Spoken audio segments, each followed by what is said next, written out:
see all the cool kids are here early. Laura Flores, what is going on? Welcome. Good to see you guys and gals and other human beings from planet Earth. Cosmic Cowboy here, broadcasting live from 47,000 feet. No, 4,700 feet. I wish that was 47,000 feet. No, I don't. What's going on, everybody? Let's jaw jack for a minute and we'll get rocking and rolling. How is everybody? Hope you're doing well. I see Nia in chat. Justin Rohr's in chat. Jeff Kammen's in chat. Hey, if you're brand new, if this is the first time you're here, let me know in chat. Let us know that, say, first timer. And if it is your first time, as the good doctor says, welcome to the party, pal. Johnny 5, all the way from Thailand. Good morning, sir.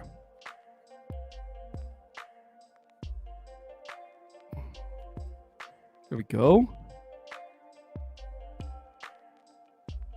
We're going to get started here shortly, but in the meantime, I always like to hang out and kind of just loosen up a little bit. It's been a pretty good week. First week on the new schedule, working in the Haiku Forge as my main source of income, and then dedicating the rest of the time to Slay Security Plus, and it's been great. Been able to focus on some technical skills, continue to build up the community, and dream and cast vision over Slay Security Plus. Got to get some coaching in with Josh Mason this week regarding some courses that we are working on together, an official Slay Security Plus course on demand, and I'm really excited.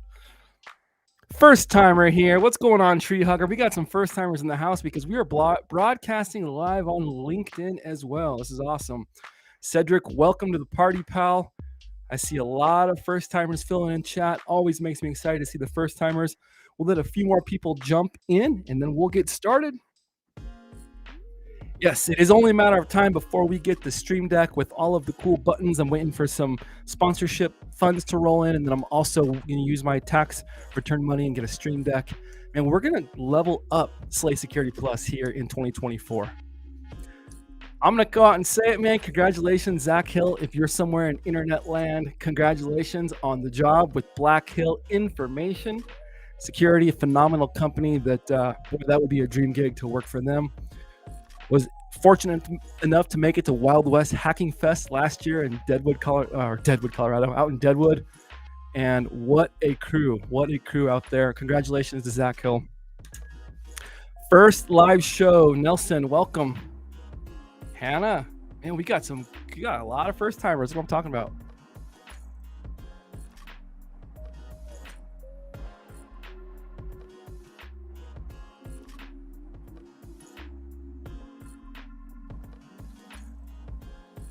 Amish Runaway, Cyber Chef. Let's go ahead and get started. Time is so valuable. Running about 2 minutes late.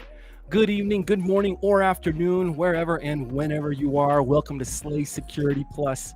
I am the Cosmic Cowboy, Jesse J, and we are tonight broadcasting once again live from a nondescript home studio in the high desert of Western Colorado.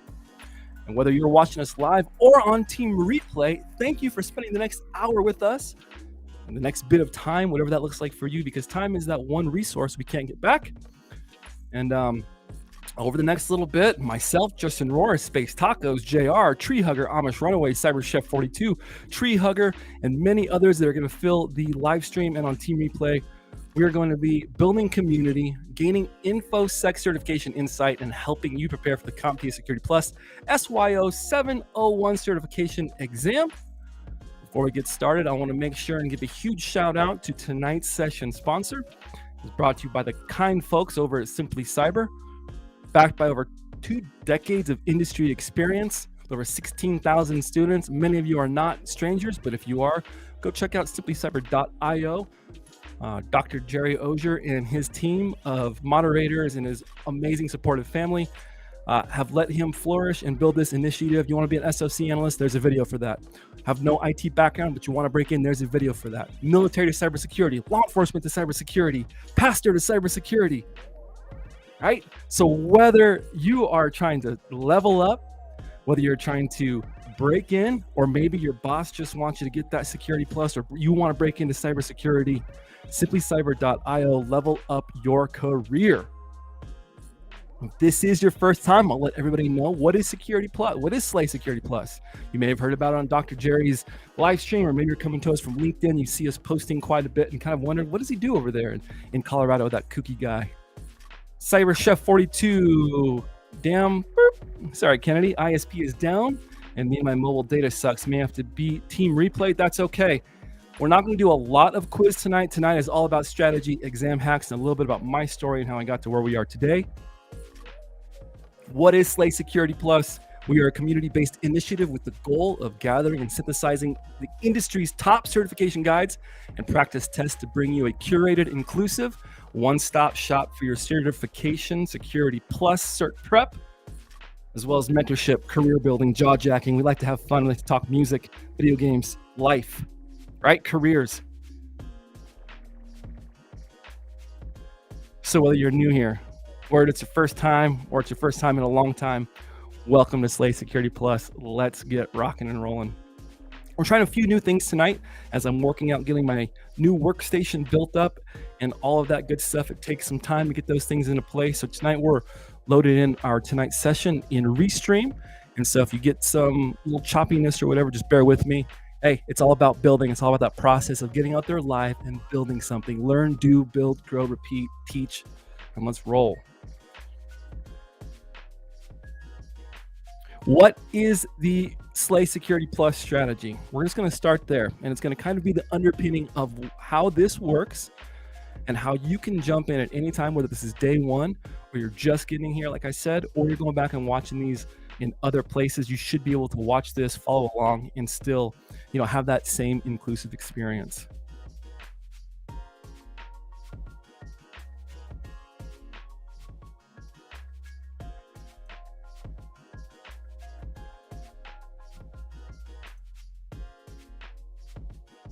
Number one, commit to a date. Number two, choose your resources carefully. And number three, Security Plus only. Now, I'm going to pause right here and I'm going to briefly share my story. Okay, it's now January 25th, 2024. I get into cybersecurity roughly February of last year. I find Dr. Jerry Ozier and the Simply Cyber crew, TCM, Black Hills, all around the same time in March. And leading up to that, I was swimming, I was lost. I had no idea which way was up. There was good information, bad information. And I said, how the heck am I going to synthesize all this, pass this certification? Because at the time, I thought if I get my Security Plus, man, that's a job. That is a job. I get Sec Plus and I'm hired. All right, this is last year, 2023. Newsflash, that's not how it works. And the reason I'm passionate specifically about Security Plus, and you're like, well, how doesn't he do CC or these other ones? Dax, what's up, buddy? Welcome to the party, pal. Let's go. Good buddy, Dax. A lot of what we do here at SLAY Security Plus is influenced by that man right there. I found when I got here, I was swimming in resources. There was good stuff, there was bad stuff. Some things costed a lot of money and they weren't worth it. Other things were free and they were well worth it, but I couldn't find one place to get them. And I had nowhere to go, okay? And so Security Plus only, let's talk about that really quick. We're going to go into commit to a date, and we're going to talk about choosing your resources carefully. But the Security Plus only, I got in hot and heavy, and I thought, all right, I'm going to study for this exam. We're going to go crush this certification, and I'm going to get a job. Well, I started to memorize concept after concept, domain 1, 1.2, blardy, blardy, blar, memorizing. I had no context. I was coming in with some IT background, right? Reset some passwords for, Karen and her friends, maybe fixed a printer here and there. I understood that an Ethernet cable was required to plug into my computer to make it, get internet if I didn't have Wi-Fi. Very, very basic level stuff.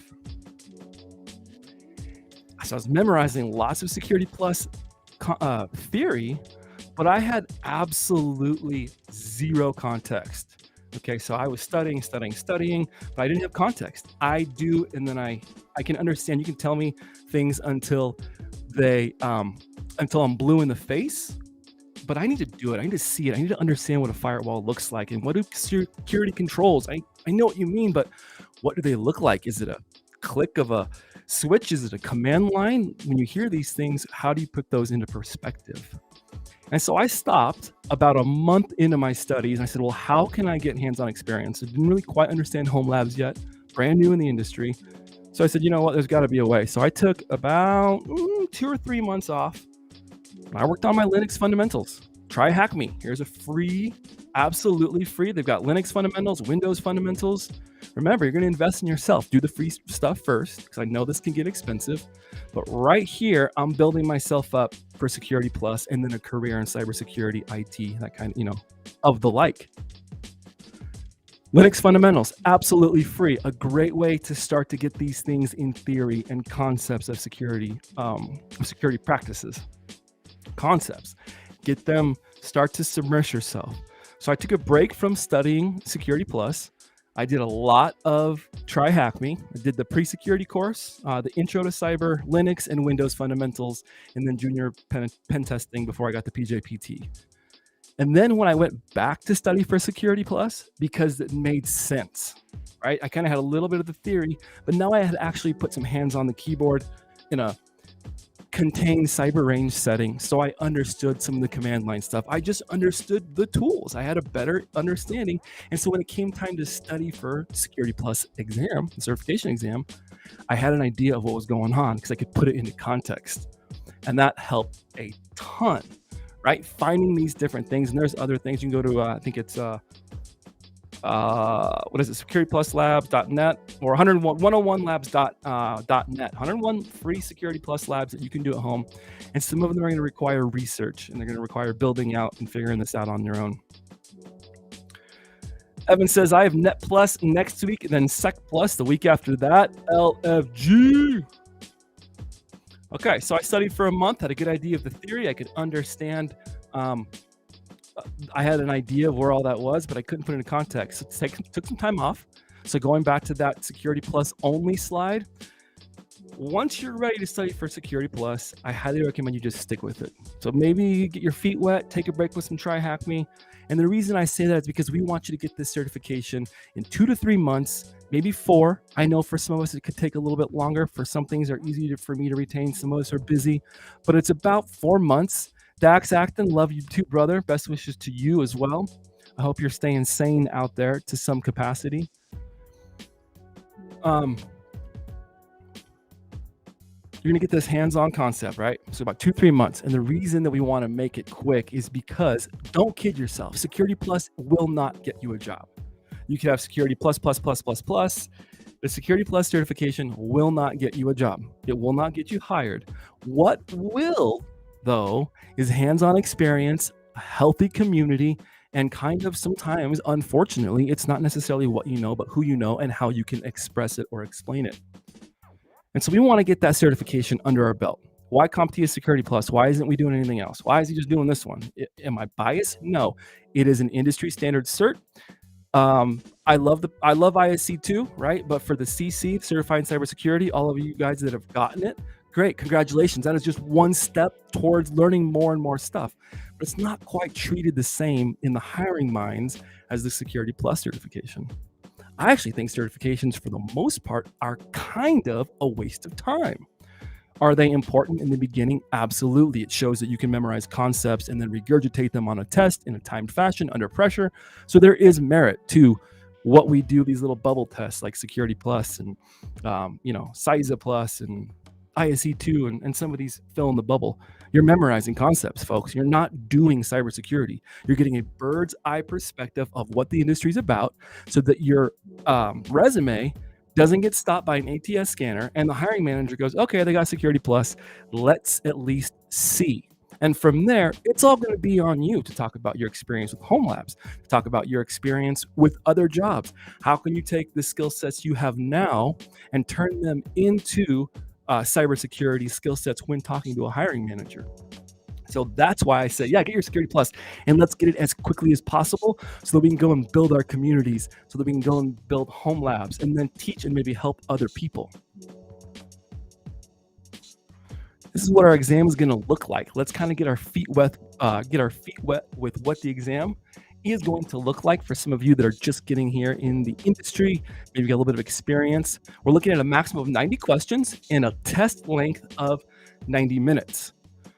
About a minute per question, and we haven't even gotten to some of the nitty-gritty.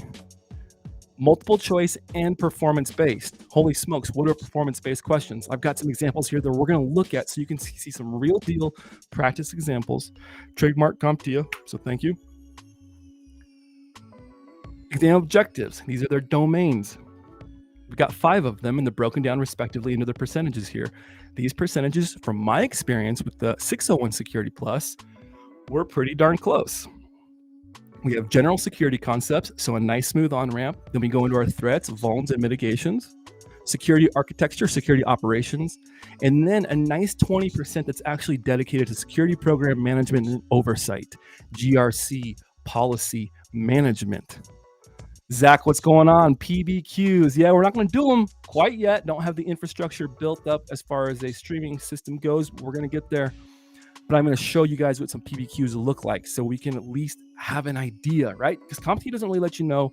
There's some things out there on Reddit. But yeah, we're going to get into that. Maximum of 90 questions, 90 minutes, about a minute per question.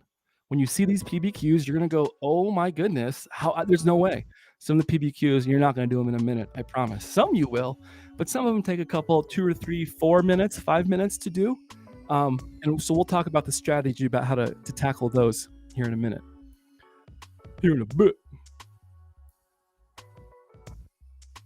Commit to a date, folks. Our first step, remember, commit to a date. Think to yourself 3 to 4 months out. Go download the 701 objectives. It takes about 3 to 4 months.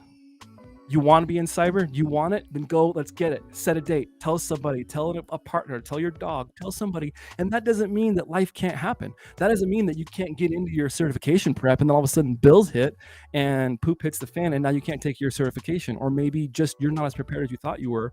Or you can only afford the one try and you didn't want to pay for the retest, which when you get through Slay Security Plus, you shouldn't need a retest. Okay, so we're going to say 3 to 4 months of study time. Set yourself an accountability. You can tell somebody, it gives you a timeline. It gives you a marker, right? I'm a football guy.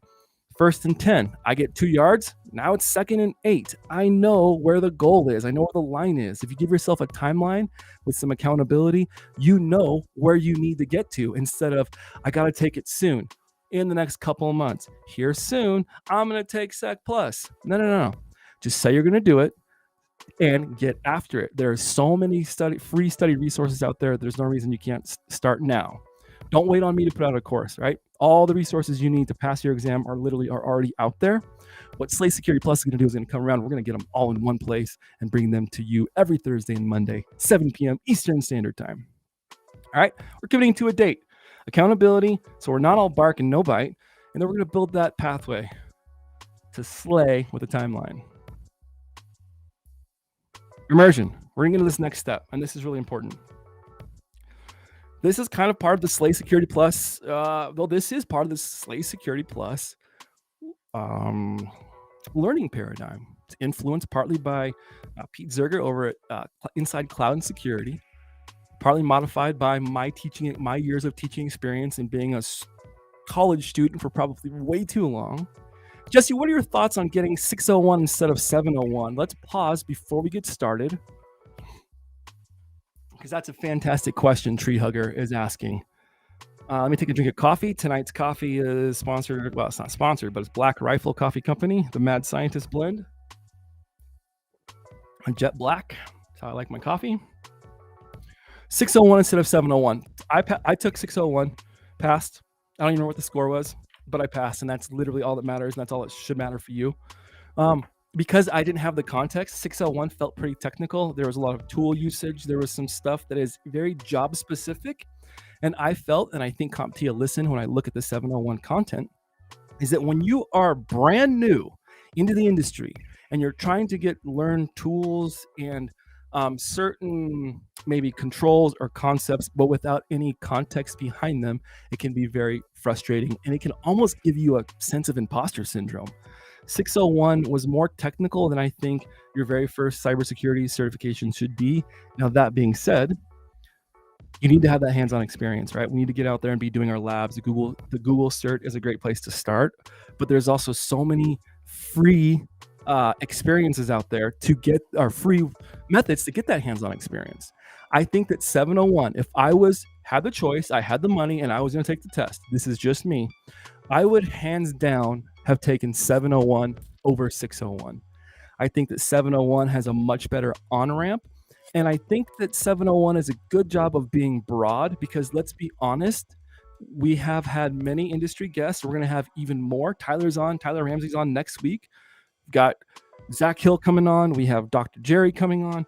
And they've all said time and time again during our Security Plus and some of the tests, what you're being taught isn't quite exactly how it's done on the day-to-day. And that's the reality, is you're going to learn through Security Plus, get a good bird's eye perspective of how the industry operates.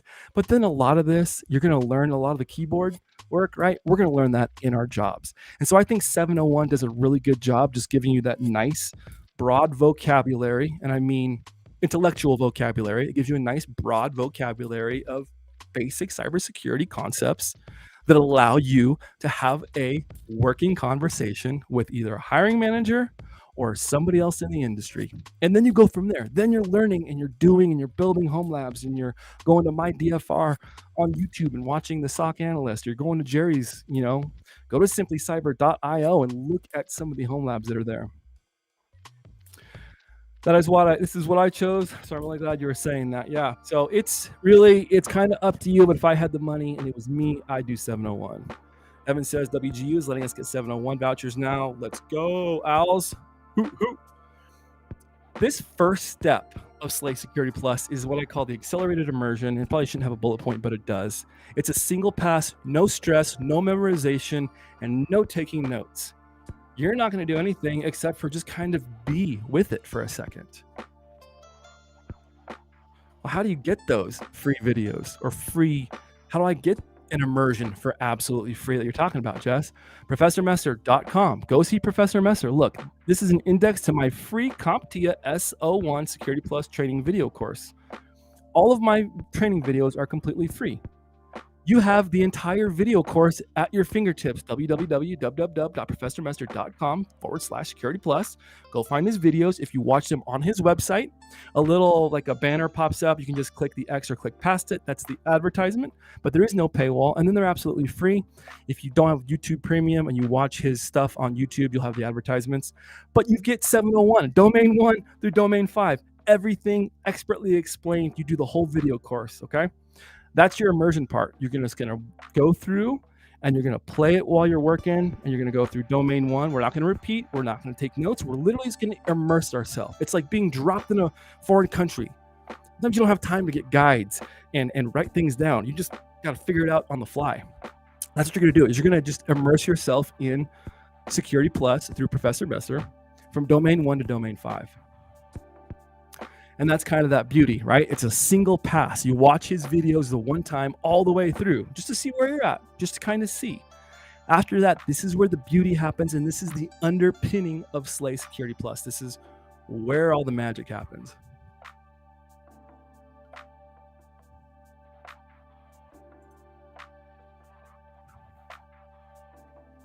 All right, so you watched the Professor Messer videos from beginning to end. You've been immersed in 701 Security Plus now for some time.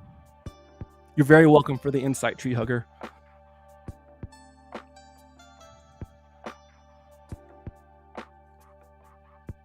This is the underpinning. This is it. You've gone through the one, right? You've picked a date. You've watched all of Professor Messer's videos. You're feeling amped. You're a Slay Security Plus subscriber, and you come to the LinkedIn and you show up maybe to the live streams with Jerry in the morning, and you're plugging in, right? You're ready to take your Security Plus exam. Before you do that, you watch the videos, and you do a practice exam. I don't even know where to get a practice exam, you might say. They cost money, don't they? Exam Compass right now has some pretty darn good CompTIA Security Plus Certification 701 practice tests. Look, there's 9 of them. Are they going to be the best? Probably not. Are they going to at least jog your memory and give you a guideline of where you're going to go? Yes.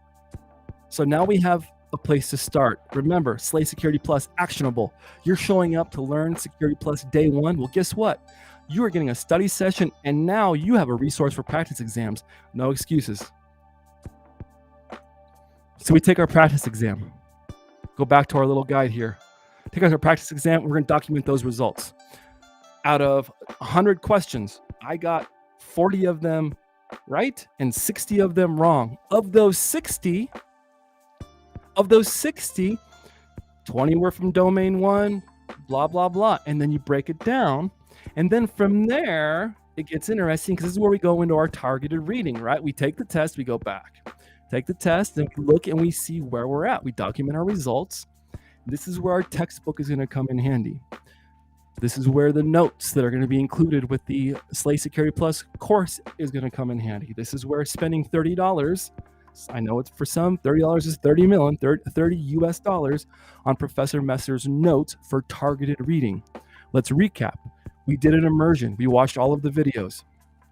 And then we did a practice exam so that we could gauge where we were at.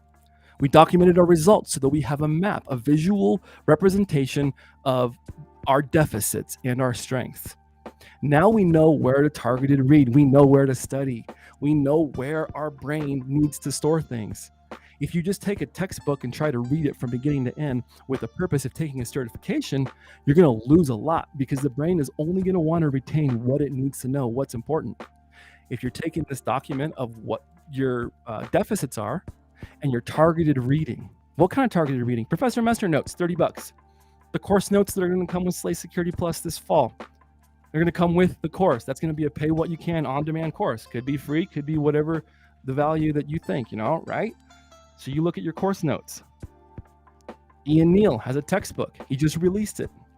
$40, 32 Kindle version. But now you see the pattern that we've created. So you get a textbook or you have your notes. You do the practice exam. We've watched the videos, practice exam, document the results, targeted reading. Then you do it all over again. Then you quiz yourself here at SLA Security Plus. You show up to the Discord and Professor Messer, you do one of his live study sessions. You maybe pay for some other quiz material, but then you quiz yourself. And you do this cycle of exam, documenting the results, targeted reading, quiz review, until you're hitting about 95% or greater on your practice exams. You're ready to go. Now, caveat, you're going to say, well, I'm going to memorize a lot of the test questions. I'm going to see them over and over again. And that's true. You are. But the key is we're not memorizing questions. You're memorizing concepts. And you're not memorizing concepts for the sake of just memorizing them. You're memorizing them so you can communicate them later in a functional conversation, and you have a tool belt. So make it a point to memorize concepts, not practice questions. And understand that some things in the industry are not done the way that the certification might tell you.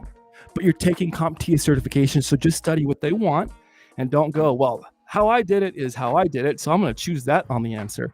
CompTIA is not testing you on all of cybersecurity or all of your experience in IT. CompTIA is testing you on the SYO-701 exam. They want you to study for the answers for the exam. Also, in a broader perspective, to study for Security Plus. So, underpinned, right? Practice exam, document the results, targeted reading. You're going to target like a sniper. Find those spots where you have those deficits and hone on those. And every time you're just going to notice, right? You're just going to notice yourself learning more and retaining it better. Go back, take a test. And here's the PBQs. Let's get into what some of these PBQs look like. Let's see. Contain. Nor. That's not what I want.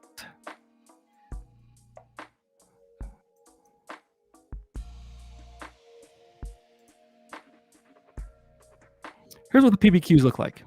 Okay. So we've talked a little bit about the 90 questions. We talked a little bit about how to study an efficient, time-tested way of studying that's industry, scientifically proven, however you want to look at it. That's how we study.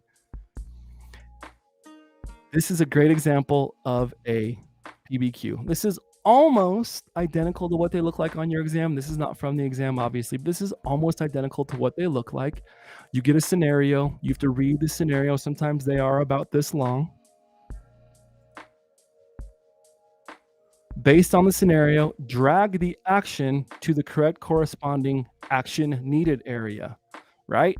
So you're going to go through this. This is a great example of a PBQ. We all want to limit on-site and off-site functionality with greater restrictions applied to sensitive documents when users are off-site. So then you look through your answers. Enable geofencing location services. You drag and drop, and you're going to go through these, and you're going to say which one fits this description better. You may know of a better answer in all of your life of cyber or IT and be frustrated because that answer is not there. CompTIA wants to know from the answers they've given you. Same thing with the test questions. You're going to get 4 options to choose from. Maybe there's an option that you know from your personal experience in IT or cybersecurity that's not there. Boo-hoo, it's not what CompTIA is asking you for. Let's look at another example of a PBQ. Here's one. Based on the scenario, use the drop-down selector. And I dropped one down and took a quick screenshot. You can see it selects. What should you implement to ensure proper authentication and security for service roles? Now, I will caveat that the example PBQs that they give you when you buy their the CompTIA package, they are a little harder. They are a little harder than the actual PBQs. But this is a really good example of what they look like. They're drag and drop. They're basically, as Dax or Space Tacos would say, they're just glorified multiple choice questions, but they take a lot of time. Some of them take a lot of time. Here's another one. I didn't get this one, but this might be new for 701. Based on the scenario, use the checkboxes to select the best actions to remedy the e-commerce company's shopping cart malfunction, right? So we're not going to go through and do this, but this is just an example so you not taken off guard. Here's what PBQs look like, folks. They take sometimes a couple minutes to do.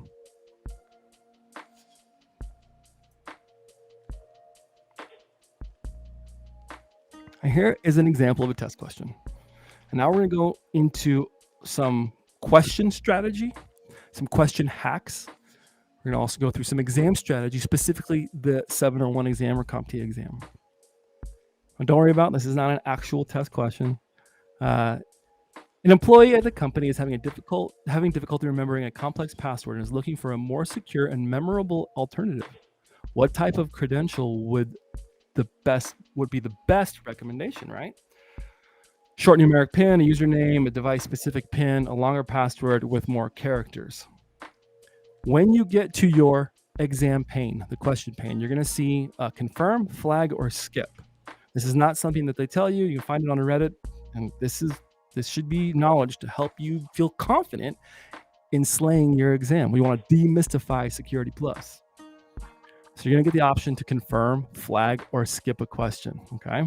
Here we go. Now things are starting to come together. Before we get into the confirm, flag, or skip part, let's talk about the question itself. This is some fill in the bubble hacks, kind of, these type of certs. What type of credential would the best recommendation be? Because I see best, and I think if I remember right, CompTIA bold and all caps, best, most, that kind of thing. When I see best, what does that tell you? Does that potentially tell you that there could be a good, better, best option here? CompTIA gives you partial credit for questions. And to some of you might, oh yeah, well, duh, we knew that. But some of you just getting here who didn't know and you're trying to study for your exam and you're freaking out, CompTIA gives you partial credit. And you can tell that in a couple of different ways on which questions are going to be the partial credit ones. This isn't science, but this is documented, and a lot of people have talked about it. Some former test writers or exam writers have talked about this in different commentary. When we see best, most, or multiple options, pick 2, pick 3, that means that CompTIA is probably giving you a weighted question, meaning that you may pick one of these answers that's okay and get half a point. They don't release what their algorithm for grading is. Let's say you get 1 point per question. Let's say the best question is, 3 points. The second best answer is 2 points and the rest are worth 0. Well, you pick the best one, you get all 5 points or whatever. And then you pick the second best one, maybe you only get 2 points. But whenever you see best or most, understand that CompTIA is going to give you partial credit on that question. So answer it to the best of your abilities. Now we get to our option to confirm, flag, or skip the question. What's going to happen when you take your exam is it's going to move linearly through the exam. What I mean by that is you're going to take a question, you'll click next, you'll go to the next question. You can't see them all and pick and choose, but they go through, and they may have changes in 701. an exam hack for you is anything that you're not sure of. Always answer something. Answer with what you think could be the best option, and then flag it. Because when you get to the very end, before you finally submit your exam, something special happens that a lot of people don't know. Here's another example of a test question. Blah, blah, blah, blah, blah. Words, words, words. What is the most appropriate approach to achieve these goals? Here is a perfect example of another one that is probably partially, you get partial credit for. That's a weighted question. We see the word most, right? There's in that little tidbit right there, you can start to unlock this exam. Quadratic is greater than linear. I agree. I like math too. All right, so the CompTIA exam is pretty linear in fashion. It's going to go all the way, click, click, click, you get to the end. Let me see what my next slide is. Pause. Okay. So you're going to, flag, skip, whatever. You're going to get to the end. Hopefully that you've answered every single question and then you flag the ones you don't know. Because before you hit to submit, the very last thing, you're going to get a grid of all of the questions. And the ones that you flagged are going to have a little flag next to them.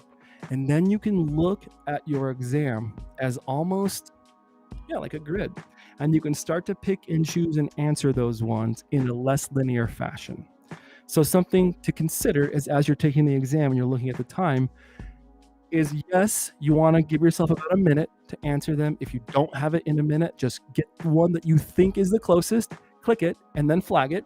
Because let's say you don't have enough time. Well, maybe you'll get partial credit for being a best or a better of the options. Yeah, so you can go back. Now, once you hit that final submit, obviously you cannot. But yeah, Amish Runaway, to answer your question, when you get to the very end, you can look at the ones that you flagged for later. And I think it might even warn you that you have unanswered questions. I'm pretty sure it does. But anyways, you flag them for later, and then you go back. Here's another little exam hack that we should talk about. PBQs versus the multiple choice questions. Which ones to do first? There's a lot of people that have different methods. I can tell you that from my experience and from the experience of a lot of other people, they have found that they looked at their PBQs, and if they knew them right away, they'd smash the ones out that they did. They would go then do their multiple choice and then come back to the PBQs.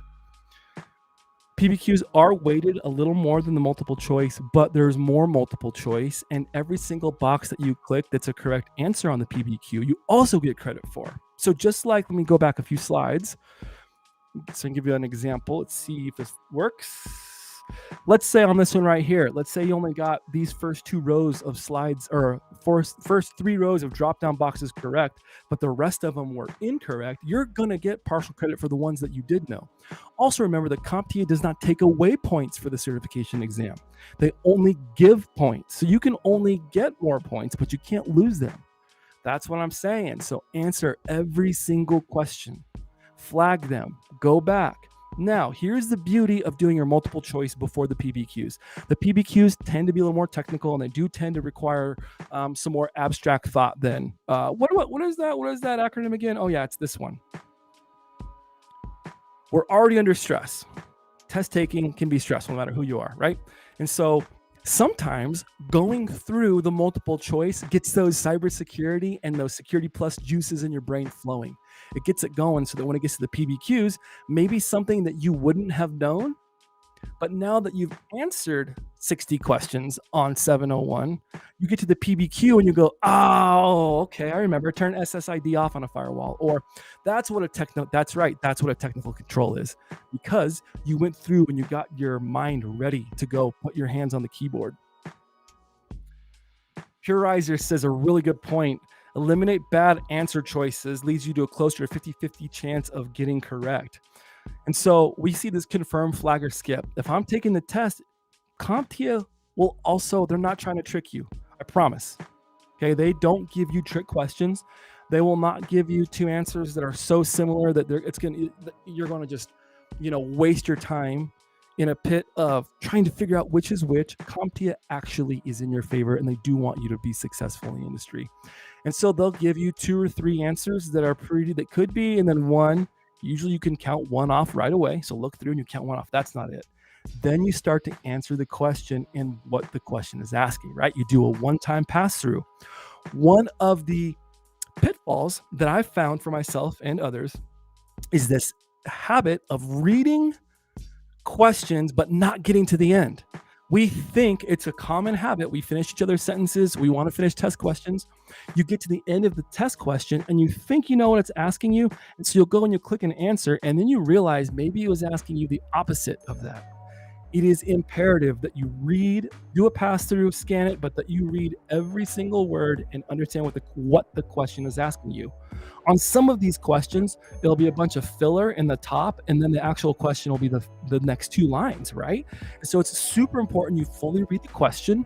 And then what I recommend people do, and this is what I do, is I would read the question, and then instead of trying to figure out in my brain of all of 701 where the possible answer was, I would do chunking. I would do a block in my head. So I go, oh, this question is asking me about password policy. What domain is that from? And then by knowing the area of the playbook, then your brain can eliminate the filler and you can get to the answer quickly because you look at the question, you read what it's asking you, and then there's a clock timer. Hey, Tree, great question. There is a clock timer to let you know how much time you have left in the official exam, but there is not one for the per question, I don't believe.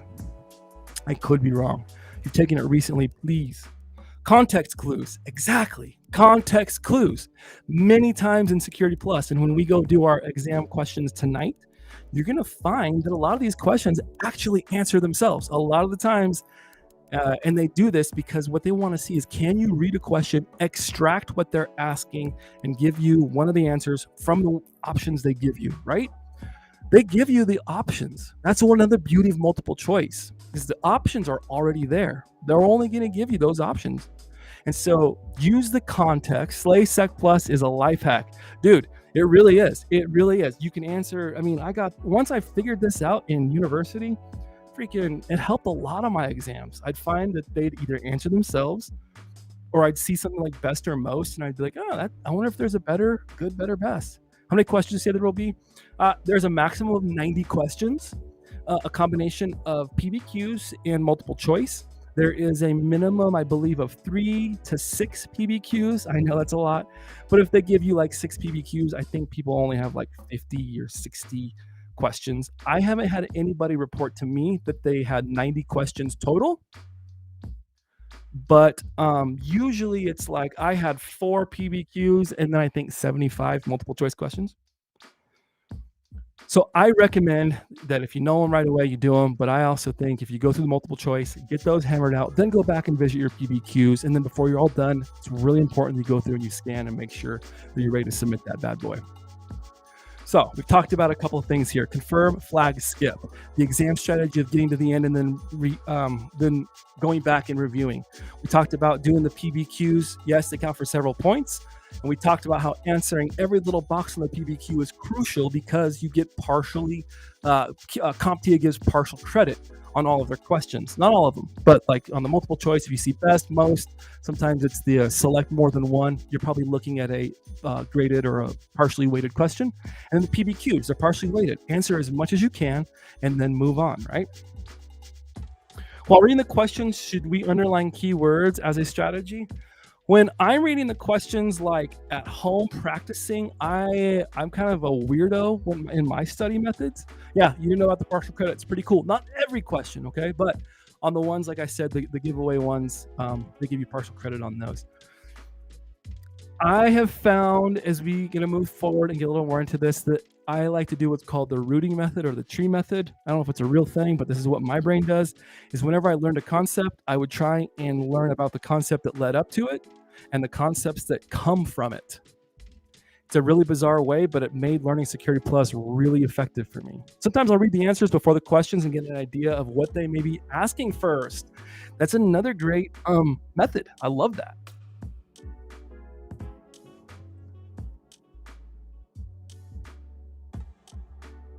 So we talked about how to answer the questions. We talked about extrapolating or gathering, extracting, taking out the answers from potentially the questions themselves. We talked about how that you want to answer every question. We talked about process of elimination, that once you realize what the question is asking, maybe narrow it down to a domain, you can start a process of elimination, efficiently answering these questions in a faster amount of time, less stress on your brain. The test center did provide me with a marker and a dry erase board, helpful for putting down your thoughts down in port numbers. I have mixed reviews on the whiteboard. I have found a lot of people say they didn't even touch it. I thought I was going to need it. I didn't touch it because you think you're going to get there and write everything down. Security Plus in the in 601, when it came to port numbers, really it was in the PBQs. There'd be a drag and drop, and they're not going to ask you about every single port that's in IT. It's only the select few that are on that 601 exam objectives. HTTPS. You used yours a ton? I probably should have. I'm doing it at home.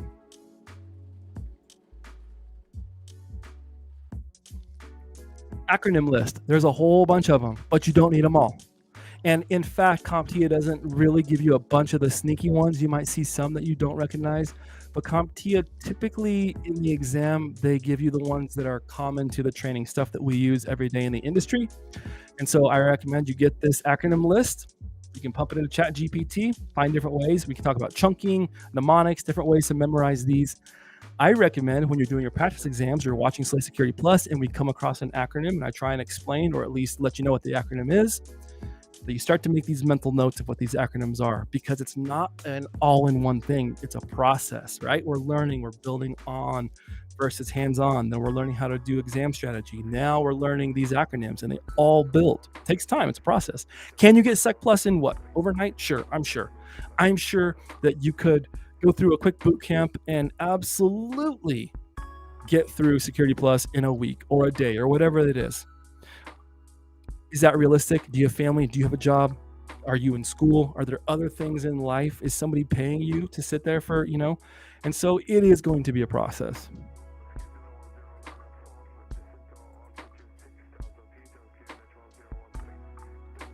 Something I want to talk about in our study habits. Mike is listening to me some crunchy audio. Something I want to talk about in our study habits is this concept of chunking, right? So we're looking at 4.5. I just chose a random domain from the domain objectives. Given a scenario, modify enterprise capabilities to enhance security. Okay. Instead of trying to memorize every single one of these things as just a blanket statement, let's do them in chunks. Just start with firewall. And you can see that under firewall is all this other stuff, right? And then we stop when we get to IDS. So first, just start with firewall.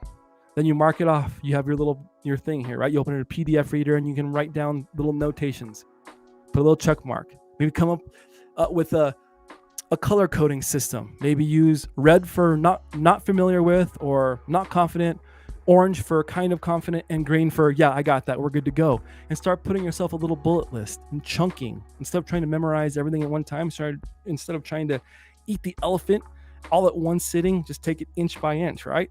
Same thing with this. We're going to do chunking. We're going to take these and put them into chunks.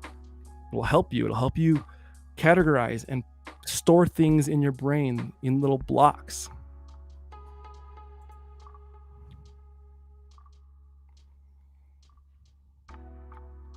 Hey, you know who that is?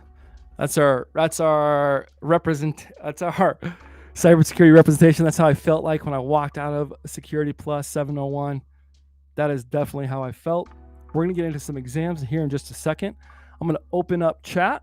We have 10 minutes left. I'm a hard stop, 10 o'clock tonight. Got some family stuff going on. And then, man, we are prepping Haiku Forge. I am taking Slay Security Plus to the next level. So let's do this. Anything that we'd like to clear up, let me know if my explanations or some of those learning methods, it is a combination of things that have already been scientifically proven and then what worked for me. So let me know in chat. I'm going to grab a drink of coffee. Let me know in chat if you found that useful, if that was a good guide, if that helped relieve some fears over what the exam looks like and things like that.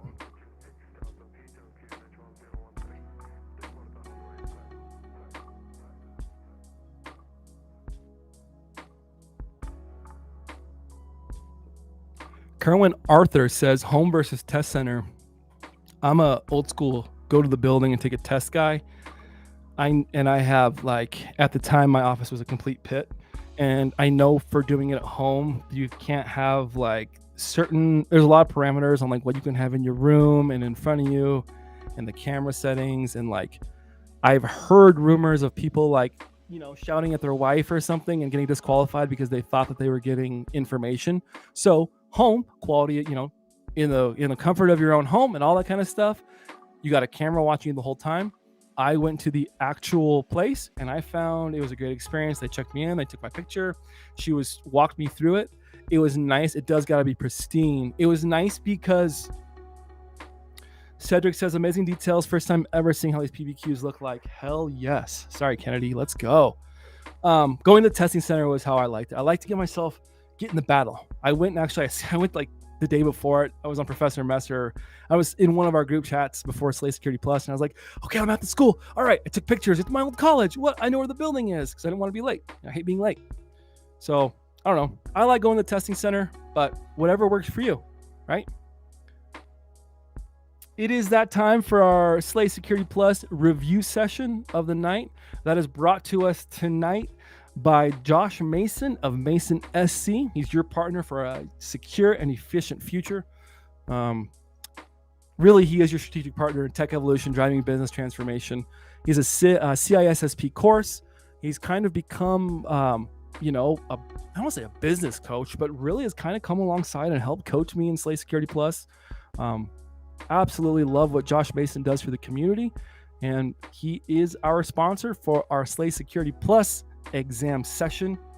Let's rock, let's roll, let's go. Jesse, I was tuning into your first stream last week. Your study techniques helped me to do well on test day. Thank you, Tony Parrish. That makes me happy.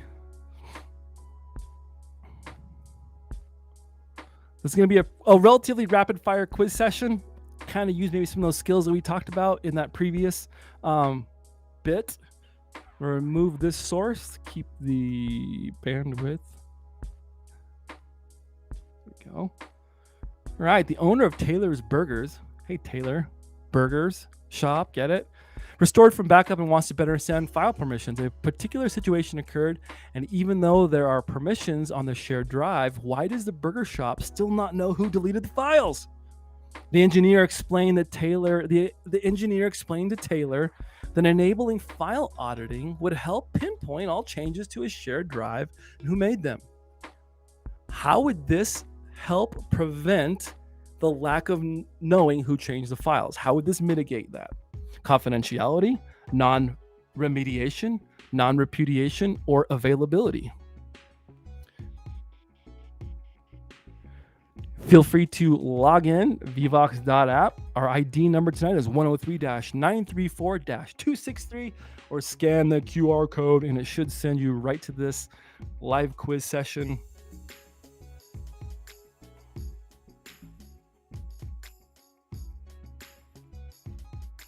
Y'all got to monitor me at 6 on the dot, please. I promised the family that we're going to do, very much like Jerry, I've got an unbelievably supportive partner, and my kiddos are super supportive.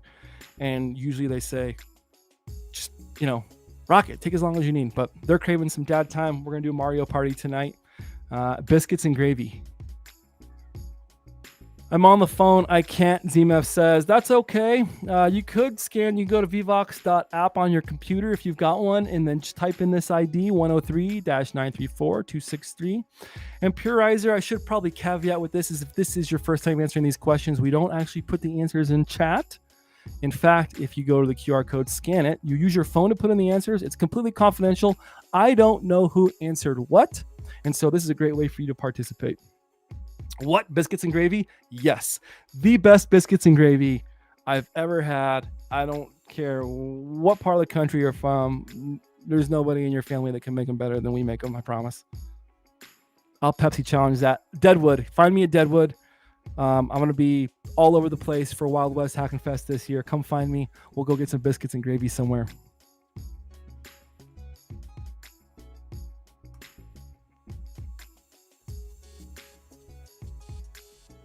Confidentiality, non-remediation, availability. Most of you are right on track. Non-repudiation is our correct answer. Non-repudiation. Non-repudiation really is just that process of, file auditing, or when we have digital signatures and digital certificates, it's saying that the person who sent it is the person who sent it, and they can't say that they didn't send it. They are the person who sent it. Non-repudiation. Non-remediation does not refer to a common term, practice, or concept in security, but would describe the failure to implement. So ignoring it, just not doing anything about it, being Carl, right? Carl. My wife can do a perfect Carl. What time is dinner? 7, I think. Probably get it depends on how far.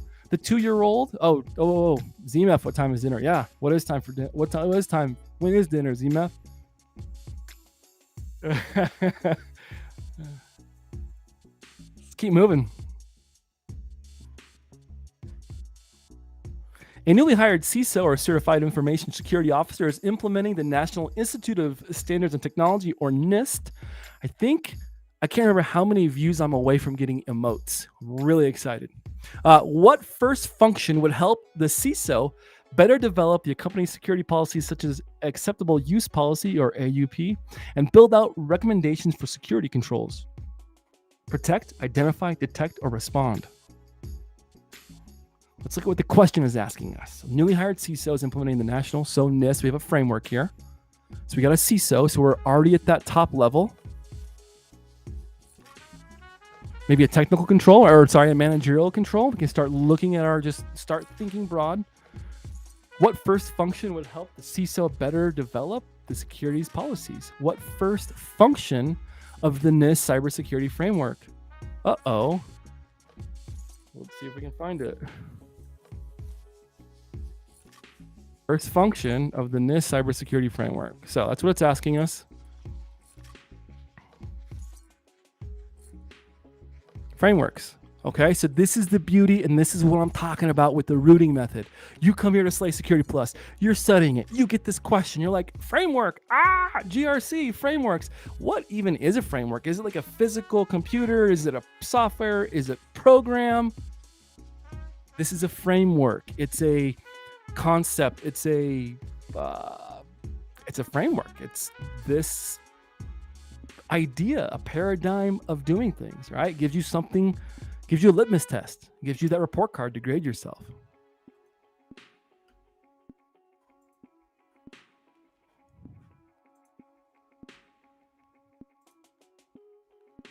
Boom, identify.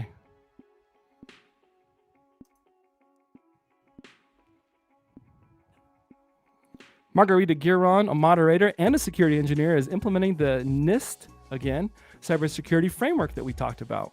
She's assessing the company's security posture to identify deficiencies from the framework's recommendations, meaning the framework says that we should be here. But then I did some research, and I'm not sure where we are compared to where we should be, is what this question is asking. What process can Margarita run to better understand what the company needs to improve on?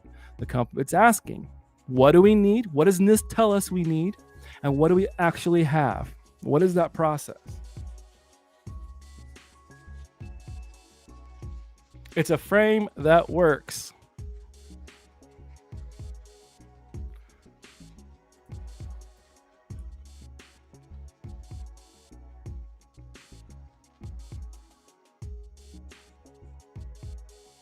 Framework, an essential supporting structure of a building, vehicle, or object. A basic structure underlying a system, concept, or text.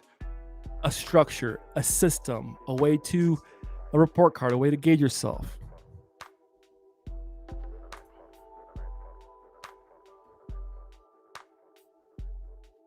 Boom, gap analysis. You guys are slaying it. Look at that. A penetration test would be a great way to maybe see where the exploits are, but until you have a gap analysis, knowing what you need, the penetration test isn't going to really do you any good. DJ B-Sec in the house. Ben Sherrill, what is going on? DJ B-Sec, just doxed you. That's all right, man. You're my dude. We cannot wait to get you back on Slay Security Plus. That's right. DJ B-Sec, Simply Cyber Moderator. Oh, pen testers. elite hacksaws. And pen testing is not a dumb answer. There is no dumb answer. But remember that we need to know what our framework is. We need to know where we're at. What are we pen testing? So think gap analysis, right? What do we have and where should we be? We need to analyze that gap of where we are and where we should be. It's the gap analysis. So imagine that. It's been said that to learn concepts, you've got to put them in your short term, and the only way you can take them and put them in your long term is to give them meaning of some kind. Attach that to something. Attach gap analysis. Be like, well, I probably need to work out more, but I do work out 1 day a week. Well, the gap analysis would say that I could do 2 more days, right? The gap, like whatever it takes. Moving on, we got 1 minute left, and then I'm going to be sad, but I got to go take care of some fam bam. A well-known local shared message block, just kidding. A well-known local small to medium business wants to better define account creation process during the onboarding process of new hires. It is looking to ensure that new hires have the right applications, file permissions, and security controls implemented ahead of time through automation. What modern access control implementation would best aid the company's account process? IAM or identity and access management? Would it be LDAP or lightweight directory access protocol? Would it be a CISO or certified information security officer? Or would it be a CTO or a chief technology officer? This is a great example of how this question can answer itself. And then I gotta run. In fact, I put you on mute real quick.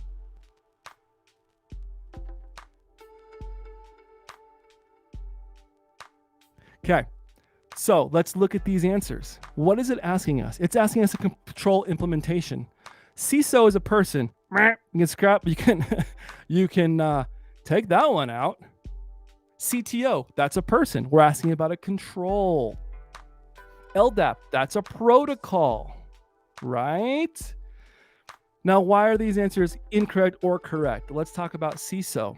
A CISO is not necessarily a control, but a CISO would be maybe in charge of implementing these controls or having them implemented.